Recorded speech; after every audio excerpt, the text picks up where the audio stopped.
both teams are closer matched, I think, level-wise, performance-wise this season than the table suggests. There was always somebody else ahead of Rashford that he was feeding. Rashford might just be the guy who's better being the guy. What I'm really happy about is the fact that Kanate is back. He is individually capable of dealing with pretty much any forward.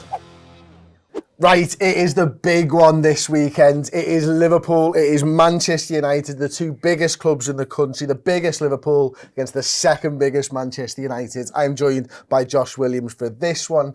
We are going to be looking ahead at Liverpool, Manchester United, what our foes have been doing over the last few months. We're going to take a little bit of a focus on Manchester United, then we're going to look at the key battlegrounds for this game in terms of Liverpool. So Josh, why are Manchester United better this season than the last 9 years where they've been crap? Well, I don't think they're as much better as we're seeing so far this season. Get in! Early win there, yeah. They have improved, but I don't think they're like, I mean, there's talk of them winning the title and that, and you were talking to me last night, weren't you, about this quadruple talk? Not a quad. It's not a quad, no. Not in the Champions League. But even if they were... It's not the quad, it's a quad. A very poo quad. Yeah, and even if they were, they're nowhere near like that level anyway of winning a quadruple this season. They're not in contention for the Premier League for me, even though they're kind of up there. But there's some little adjustments that have been made throughout the course of the season that Ten Haag does deserve some credit for. Yeah, it's going to have to be one of them, I think. Gritted teeth But job, innit? I think a lot of it... No, he's doing a good job. I'm winding it in from here. Like, he is doing a very good job. Yeah, I don't think he's a Klopp or a Guardiola, though, just off script. Like, I think there's something about him listening to him. He's just a bit more... Boring. Yeah, a bit. Sad. He's a bit beige, isn't he? Pathetic. Bit more Manchester United is what we're trying to say here. Right, sorry, no, I'm winding it in now, promise you. Yeah, okay. Wind it in. Right, let's get started. So, yeah, last season... There was a lot of structural issues with Manchester United, and Ten Hag has tackled some of the really easy wins. I think first off, obviously Harry Maguire played here. Yeah. Harry Maguire's right-footed, playing on the left of a back four. Just like Virgil van Dijk. Just like Van Dijk, but there's a bit of a different level there in terms of distribution, composure on the ball and that. And I just think I don't overly mind Maguire as an individual centre-half, but he's never looked right on that side for Man United. I don't know what it is. I don't know if it's the goalkeeper or whoever's playing around him or whatever, but that was a massive problem. Yeah. And I think very early on, Ten Hag realised that Maguire was a bit of an issue there. In fact... So they've got a problem at centre-back. Yeah. Did they have a problem at DM, another part of the spine of the team? Yeah, that was obvious. I mean, a bit like Liverpool now in terms of they were desperate for a holding midfielder, desperate for a defensive, a player who would lean towards the defensive side of the game and give the rest of the team a bit of a platform. But for some reason, they were just consistently avoiding it every single window. No idea why. And this summer, Ten Hag comes in and he goes to avoid it again until they lose 2-1 on the opening day to Brighton and 4-0 on the second week to Brentford. And then they panic and they go and get arguably the best in the business at doing it in Casemiro, who has made a massive difference to them, to be fair to them. Like, and it, to be honest, it's put a bit of perspective on it in terms of like the difference one real elite centre mid can have on a team. And I think that's relevant for Liverpool in a way, considering like, you know, Fabinho's declined a little bit this season. Well, that's it. You look at Manchester United and you look at Casemiro and they've done that. You look at Liverpool and Fabinho and they've kind of done that. And, you know, is it the player, is it the team? What comes first, chicken or egg type of thing? But the team can't perform well without the DM that's doing his job.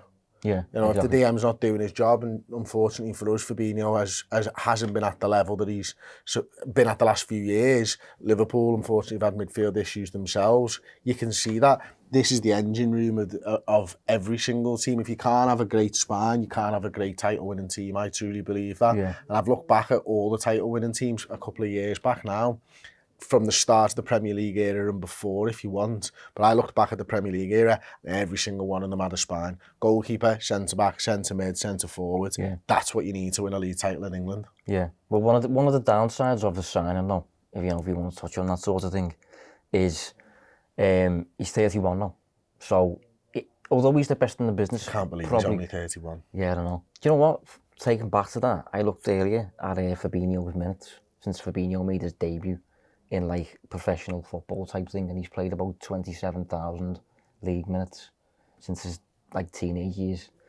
Casemiro's 2 years older, and he's played about 21,000 minutes. Really? So that kind of captures maybe why Fabinho was basically spent, and Casemiro's still Able fresh. to go. Wow. Yeah. But yeah, with him being 31 years old, this team's a work in progress. And I think when this team peaks, he might decline a little bit, which is why it was a bit of a panic buy. Nevertheless, right now at least, he's making a big difference to the team. And obviously we touched on Lisandro Martinez coming in. That was one of the early things Ten Hag touched on in terms of the need for a left-footed centre-back.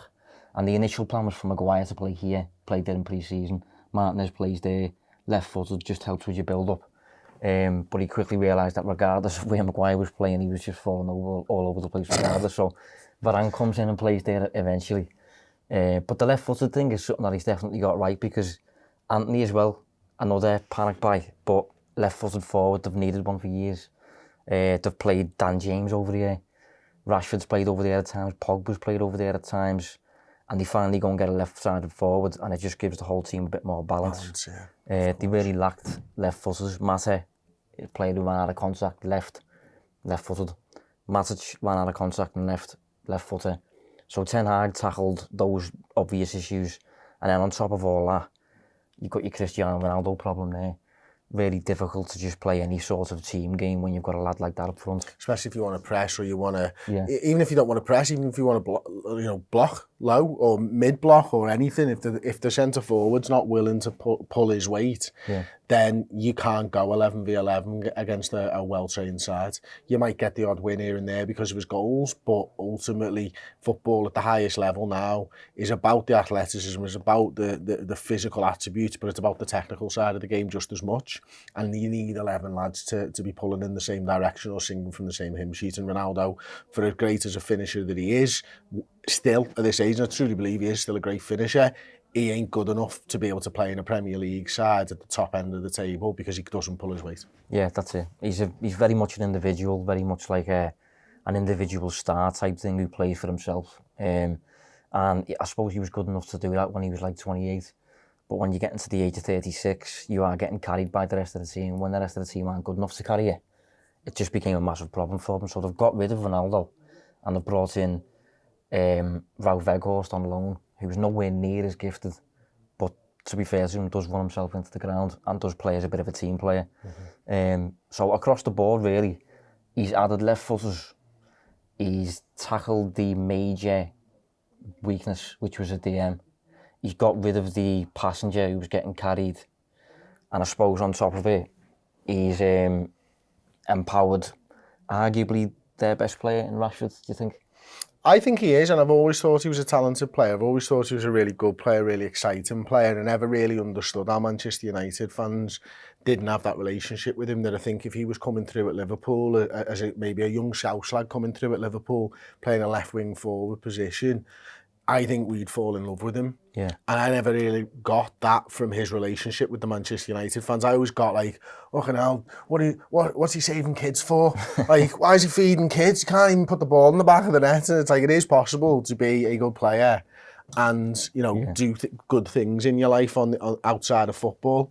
I think now he's getting the recognition, and ultimately the team's funneling towards him as well. He's never been the main man, has he? No. I think, again, to use Ronaldo, but the Ronaldo-Benzema stuff, like, Benzema was an amazing water carrier for Cristiano Ronaldo, but an amazing player in his own right. There was always somebody else ahead of Rashford that he was feeding. Rashford might just be the guy who's better being the guy. Yeah, I think he's a big talent, and I always felt that when he was struggling at United, I always felt that when Liverpool were really, really good, if you just took Mane out and put Rashford there, I honestly feel like Rashford's probably posting 15 Premier League goals a season comfortably.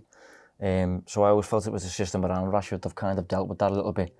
Also as well, early in the season, specifically Brentford, they tried to do the whole Ajax thing, building from the back from De Gea. Can't do that with De Gea. No, you can't. Absolutely collapsed. I think they conceded 2 out of the 4 goals from building from the back. And since then, Ten Hag, he is still doing it. It's just a bit more pragmatic.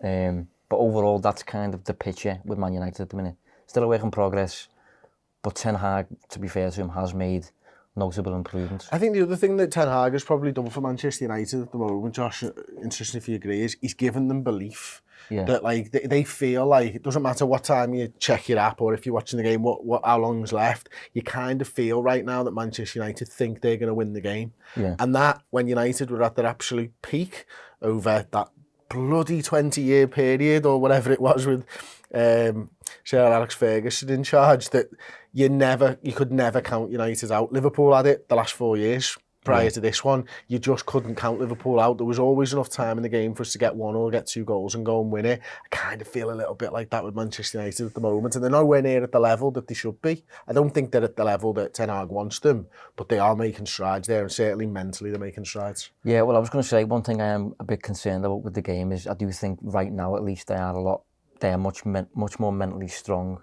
than we are at the minute. I think you've got Bruno Fernandes is a big character for them. You've added Casemiro, who just wins, and he's just been there and done it all. Lisandro Martinez comes across like a proper warrior to me. Varane's done it all himself as well. And I think the first goal in the game is going to be really decisive, I think, because Liverpool's heads will drop, but I'm not sure theirs will. Yeah, you're absolutely right. We were talking about it last night after the Wolves game, weren't we? How Liverpool very much... Yeah.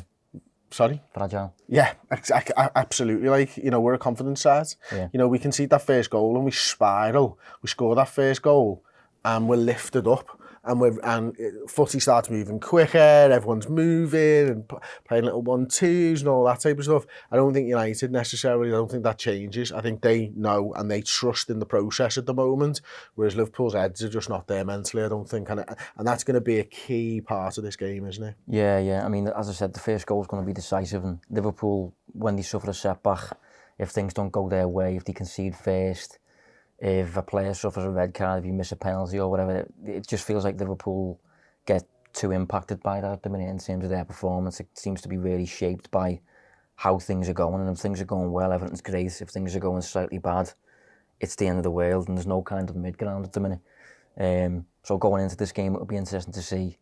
We're lucky that it's at Anfield, really. Yeah. Earlier in the season. Yeah, Old Trafford, wasn't it? The ground's going to be massive. I was there at that game at Manchester United early doors, and it wasn't a fun one to be there, to be honest with you. We weren't that bad then, though, was we? At the time, well, we didn't know. Yeah, we didn't know yet. That was it. Yeah, there was still hope. Yeah. But I think it was like the third game of the season or something. Did we have Fulham, Palace, maybe United, something like that? So both sides went into that winless. That game. Did we? Yeah. Yeah. And we came out of it winless. Great. So look, let's talk key battles. Is that what you want to do next? That's what we want to do next, and we need to get Liverpool on the board to do that. Let's talk key battles then. We've got the Liverpool team in red, the Manchester United team in green, as they were from the first segment of the show. Now, quite interesting that their 4-2-3-1 and our 4-3-3 match up almost man for man, don't they? And you can sort of see that with, Fabinho and Fernandes, and you've got probably Bajcetic or maybe Fred I'm expecting to see, and Casemiro with maybe Jordan Henderson for this game rather than the likes of Harvey Elliott.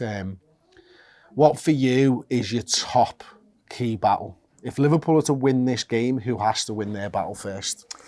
Well, I think there's an obvious answer to that one for me, but just before I answer that, you mentioned there that we match up really well in terms of the formation. That probably benefits them more than us, because I think Ten Hag is a bit more of a man-orientated pressure, whereas Klopp's a bit more cover the space around the ball and that. Yeah, so that probably benefits United, to be honest. But I think the main battle for me is obvious. It's over here, isn't it? Yeah. Rashford scored 17 in his last 19 in all competitions. Always feel like he plays well against us as well. Yeah, all the time, mate. Obviously Trent is. I think he was actually quite good against Wolves. I think he was one of our definitely best top three players for Liverpool. Yeah, and I think defensively, actually, over the course of the season, individually, like individual battles and stuff, I think Trent has fared better and better. I think he did quite well against Dwight McNeil a few weeks ago. So he's going to have to be on his game, and I think. Dwight McNeil, Nunes last night. This is a different proposition altogether, isn't it? Yeah, definitely. With the greatest of respect to Nunes, who's a centre midfielder, and Dwight McNeil, who is Dwight McNeil. This is an in for Marcus Rashford. Yeah, one of the difficulties with that as well is Rashford's kind of got a bit of history with Trent, hasn't he? He has roasted him in the past, like. That cut inside, swing it into the back stick. Yeah. He's like that goal against us, and he's like that shot, and it's caused us problems. How do you think Trent wins that battle then? Well, I'm not sure it's going to essentially be a case of Trent winning the battle. What I'm really happy about is the fact that Konate is back. Yeah, he's got the pace as well. He is individually capable of dealing with pretty much any forward 1v1, like Van Dijk is. Whereas if that's Matip, he's not quick enough. If it's Gomez, you could argue maybe he's not tall enough to deal with every centre-back or whatever, every forward or whatever. Konate is basically as complete as it gets. And I think it was interesting, say, for example, the Champions League final. We put him up against Vinicius, didn't we? Now, okay, Vinicius ended up scoring the winning goal, tapping at the back stick. But overall, I thought he dealt individually with Vinicius really well. And I think if you look at what Rashford does well, he's quick, direct, threatening behind, scores goals, cuts inside. It's Rashford and Vinicius, similar profiles, I think. So if Konate can be on his game, I mean, I thought he was a little bit off it last night, if I'm honest. Yeah, I agree with that, mate. I really did. And I think it's going to be, it's massively important what this guy is able to do as well for Fabinho. And if Jordan Henderson's to start, how can he help? I always think back to those games when us and City were at the absolute peak of our powers, going head to head, and you'd see Jordan Henderson tucked in here and making it difficult for teams. Now, against Real Madrid, he tucks in and he goes with the run of Benzema on a one-on-one, and Vinicius ends up scoring. It's that discipline to deal with the man on the ball first. Like I think Henderson's probably lacked a little bit this season. He has to be massively key in what we're able to do defensively against Marcus Rashford for me as well. Yeah. But that's not going to be on balls in behind. On balls in behind, you're absolutely spot on. It's how Konate deals with it. It's how the two of them work together. Yeah. Is there an option where Liverpool push him further forward and maybe rotate the back line a little touch like that? Yeah, well, potentially. I mean, as I said, Konate is good enough 1v1 to do that. That would be my concern mainly with Rashford, it being in transition when Liverpool commit players forward and there's kind of a little bit of space on the break. United are capable on the break. Fernandes is really good at feeding the players ahead of him, and Rashford's probably their quickest player, and he's playing on the side of Trent, which is just a nice matchup for them. But I do think Konate is an answer for that. And on top of that, you've just mentioned there about Bruno Fernandes. Obviously, he's going to come up against Fabinho, and I think the battle of the DMs essentially is going to be really interesting, because Fernandes is dealing with Fabinho. Fabinho's had an iffy season. Fernandes is very much in form of late, and on the other side of the game, you got Fabinho, Casemiro, who's not a direct matchup in terms of position, but we know that this player here is usually Bobby or whoever's playing there. He does make these movements, and if Casemiro is constantly cutting that off, we saw last night Liverpool struggled at times to progress into the final third. We thought, and I think I agree. I think one of the things that Jota coming back from injury, his touch isn't there at the moment. Whereas you bring Gakpo on, and straight away, almost the first thing he does is touch it round the corner for Kostas Tsimikas, and we're in. Yeah. And that's the difference between a first touch and not a first touch. It's going to take Jota a little bit of time. I think Gakpo's going to get the start, to be quite honest with you and quite frank. Yeah. I think it's important that he does. We're not going to have a lot of time and a lot of space. I love the directness of Jota. I think in this type of a game, it might be something that you introduce into the game. Yeah, but Gakpo right now feels to me like he's going to be starting. I think Nunes is going to be starting on that left-hand side. I think Salah is unequivocally going to be starting on the right-hand side. The midfield battle is the difficult thing, because for me, what let us down at times last night, and I mentioned this to you in the ground, I don't know whether you agree or disagree, but I don't really like Elliott in this position when he's trying to play the ball to Salah, because it's always outside of the boot stuff. Yeah. And a bit way that, we were talking before about the centre-half, Martinez, coming in, playing a left-footed ball in front of his man. It just flows a bit easier, I think, when there's a right-footed person trying to feed in Mo Salah. Elliott can do the job. Elliott can play over here, I've got no qualms with that. But when you need to move it quickly, I just think sometimes a right footer being able to whip it around the player and give us more space, because naturally you want to play it inside, and that unfortunately goes past their man and a little bit closer to them. So I think Hendo comes in, but how he deals with maybe the extra space that Casemiro might afford him, how we're going to take advantage of that. Is he actually the right guy to take advantage of that if they think that that's how the game's going to go. Yeah, it's a good point, because I think Casemiro will generally be tasked with stopping those passes into this player, whoever it is, and managing whoever this player is. And if both of them are threats, you could argue it makes his job harder. Henderson is not so much of a threat for me, but then we need Henderson to deal with Rashford over here, so it's difficult. And we have been pragmatic. Yeah. That's the one thing, 4 clean sheets on the bounce in the Premier League now. We're going back to basics. If we're going back to basics, Henderson starts this game. If we think we can push on, maybe Elliott does, but I can't see that it's happening. No, I think I would go with Henderson personally. And I think up here, I don't think Jota did enough individually against Wolves to show me that he's sharp enough to start this game. So I agree with you. I would go with Gakpo.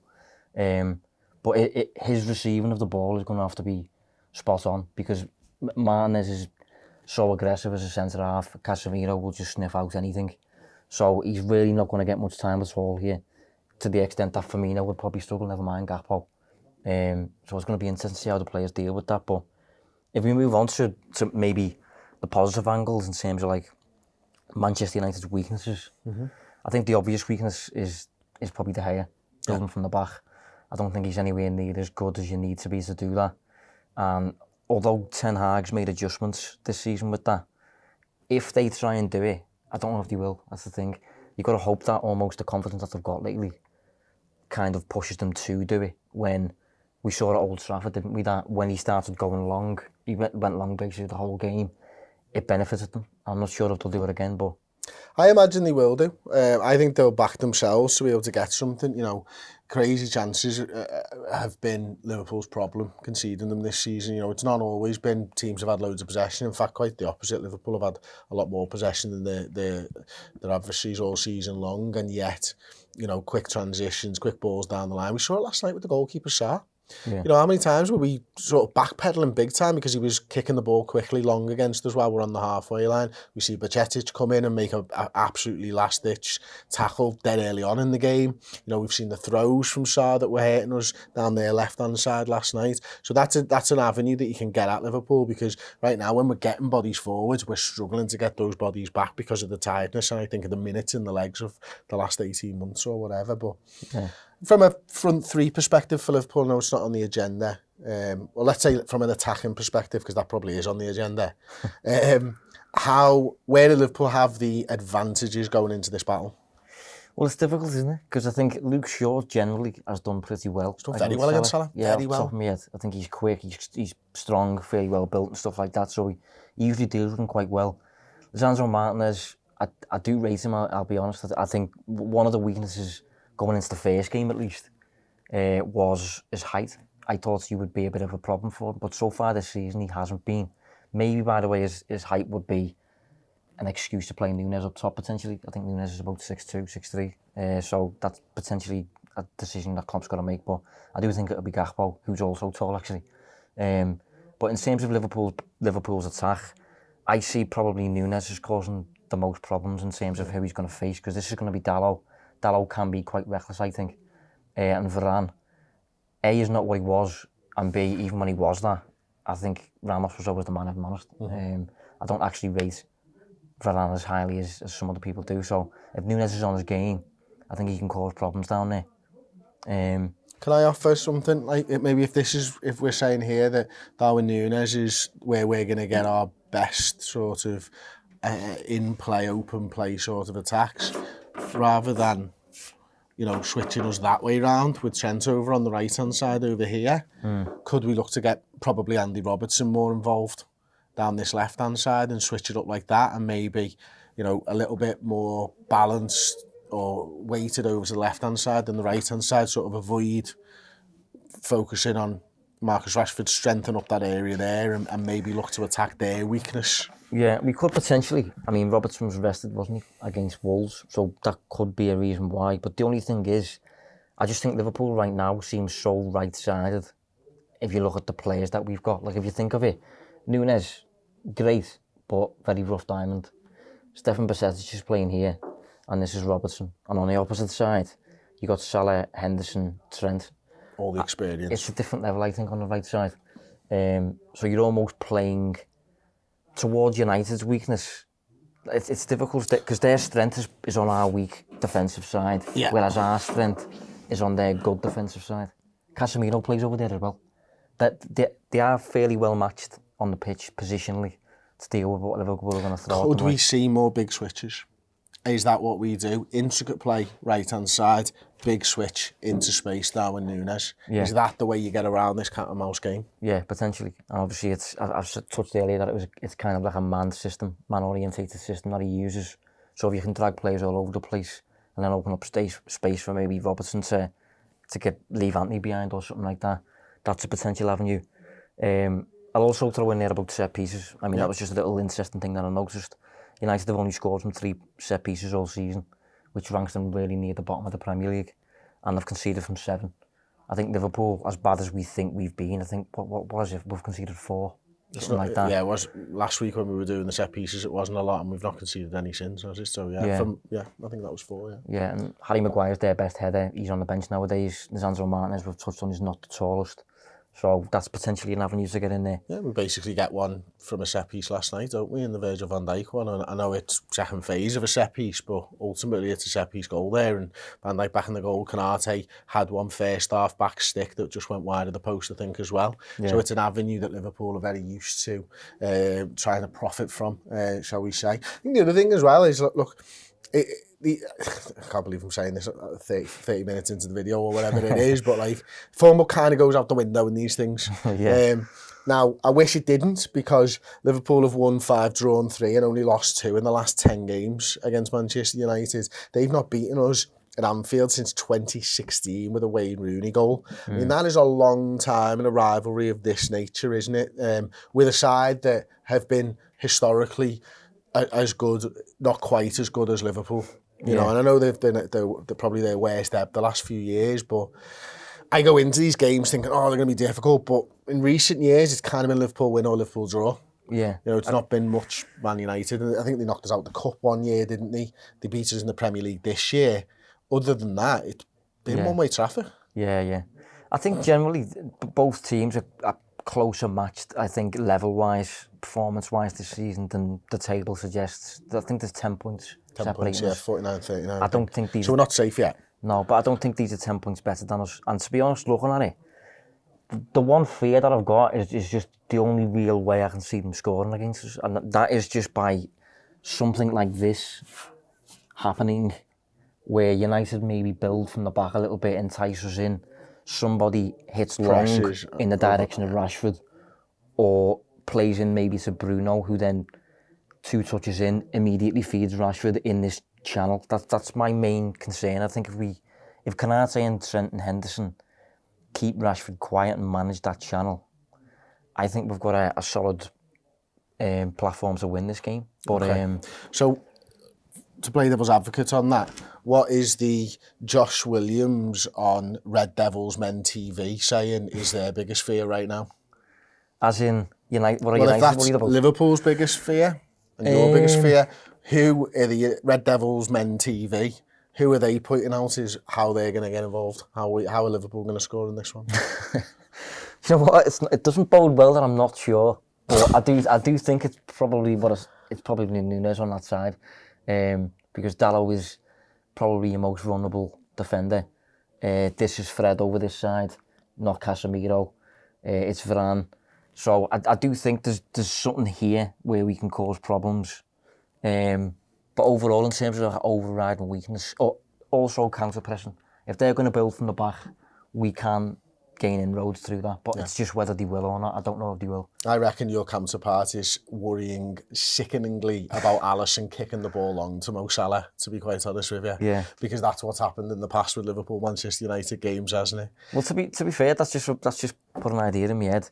They are a high pressing team nowadays. So if they do try to press us high, maybe there's scope for Van Dijk to do one of his signature crossfield diagonals in the direction of maybe Salah or Nunes running in behind. The issue there is Shaw can probably cope with that. If it's over the top in this direction, no, I always think Mane, Bayern Munich, something like that. You know, but you never know, I suppose. But it's an interesting little tactical battle. And another thing that comes into it as well is, I think, obviously, United's front line, if you look at it, it's not that quick, except for Rashford. Yeah. This is Weghorst. who's... Crap. Yeah, I mean... Touch wood. I mean, he's a... Slam wood. He's a card horse, really, isn't he? This is Anthony, who's not like a bursting behind. This is Bruno. Yeah. So... Touch that wood. Tap. So, in terms of, like, pace, we can creep up a few yards, basically. And it begs the question as to whether he'll maybe field Rashford here, which he did at Old Trafford, I think. And maybe put, like, Garnacho there or something like that, but... I don't know, there's so many unanswered questions, as there always is when it comes to like a tactical preview like this. If you want more of us, then we'll be on Redmen Plus right now, and we are looking at the underlying numbers behind Liverpool's season. It sounds so incredibly boring, but it absolutely is not. Can't wait to do that. If you want to jump on board now, we'll give you 50% off for your first 3 months using the code DEEP, redmenplus.com. Go on, sign up. Use the code DEEP and you get 50% off for your first 3 months. Josh, as ever, thank you very much. Cheers, we'll be back next week, of course. Fingers crossed Liverpool get the business done this week. Hey everyone, hope you enjoyed that show. I'm sure you did. If you want even more amazing Redmen content in your ears or in your eyes, come and join us over on redmenplus.com. We've got absolutely amazing interviews, features, documentaries, and even more of the shows like you've just watched. So yeah, head on over to redmenplus.com and become a Redmen Plus club captain or club legend. I promise you won't regret it.